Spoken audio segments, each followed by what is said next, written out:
السلام عليكم، ازيكم يا حلوين؟ عاملين ايه؟ ان شاء الله تكونوا بخير. شايفين النهارده وصفتنا سهله وبسيطه وكمان مش مكلفه في الظروف اللي احنا فيها دي. هنعمل بس من نص كيلو لحمه مفرومه صينيه البطاطس العظمه دي، صينيه بطاطس بالكفته بجد طعمها تحفه، والصوص بتاعها وهي خطيره. جربوها، انا واثقه ان هي هتعجبكم قوي بالطريقه دي. طعمها كان حلو قوي واحنا بنحبها بيضه، وتقدري تعمليها حمرا وبجد هايله.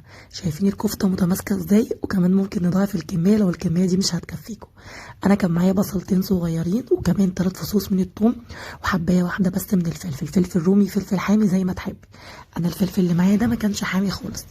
هنظبطهم بقى كده ونضربهم في الكبه كويس جدا. اول ما يبتدوا ينعموا معانا بالشكل ده هنبتدي نبهر اللحمه. شايفين اللحمه لونها فاتح ازاي؟ عشان لما نفضل نعجن فيها لونها هيفتح معانا عن كده، يعني مش تبقى حمرا كده. نزلت بكيس من 11 بهار ونص معلقه من الملح وكمان نص معلقه من الفلفل الاسود، وبس كده. هنقلب اللحمه بقى في قلب البهارات دي وندعكها كويس. اول ما اللحمه تبتدي تداك معانا بالشكل ده هنبتدي نصفي عليها البصل ونعصره من الميه بتاعته اللي هو البصل والثوم والفلفل، ونبتدي نحطهم على اللحمه. اعجني فيهم كويس، واعجني بقى في البصل كويس جدا جدا. ولو عايزه تحطيهم في الكبه تاني عشان يتفرموا فرمه ناعمه توصلي للنتيجه اللي انت عايزاها. انا بفضل ادعك فيهم كده، وبعدين بنزل عليهم بشويه من البقدونس وكمان نص معلقه صغيره من البيكنج باودر، وببتدي اعجن تاني بالشكل اللي انتوا شايفينه ده لحد ما لونها يفتح والخيوط البيضه بتاعتها تظهر وتبقى شكلها بالشكل ده وتبقى هايله. العجينه لو انت حاسه وانت بتعجني في اللحمه ان لسه فيها ميه ممكن تزودي معلقه من الدقيق لو انت مش عاصره البصل كويس، وبتديكي نتيجه حلوه برضه. خلصنا كده وهنسيبها بقى ترتاح في الفريزر ربع ساعه او في التلاجة نص ساعه. وهنبتدي بقى نقطع الخضار بتاعنا. انا كان عندي بطاطس وجزر، وهقطع طماطم. عندك فلفل الوان، ما عندكيش اي حاجه خالص غير البطاطس بتبقى حلوه جدا.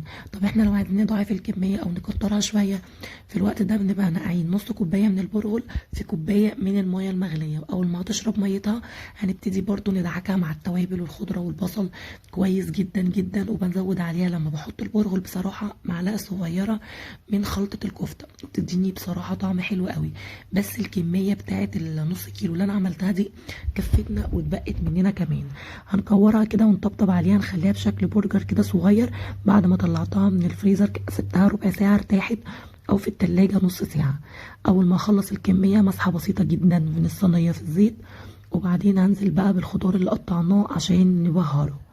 انا ببهره بمعلقه صغيره خالص من الفلفل الاسود، معلقه صغيره خالص من الملح، رشه كده من المرقه، وبدعك الكلام ده كله في بعضه. وبعدين ببتدي ترصي الصينيه بالشكل اللي انت عايزاه.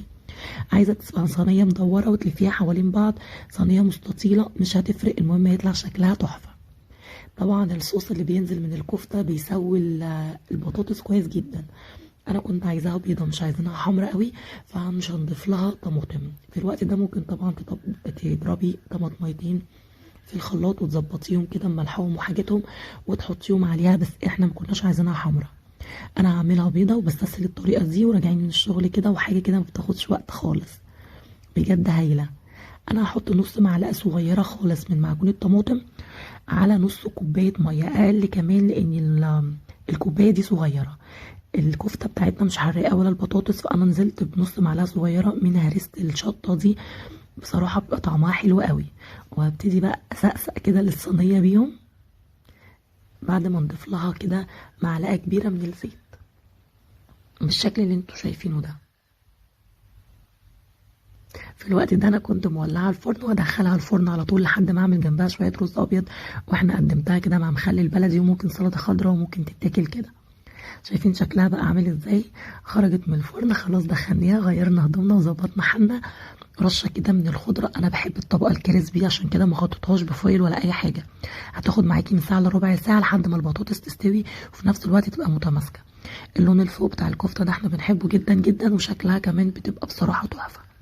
عملت شويه رز ابيض وقدميها وبالف هنا وشفا. لو لسه بتشوفيني لحد دلوقتي لايك وشير للفيديو.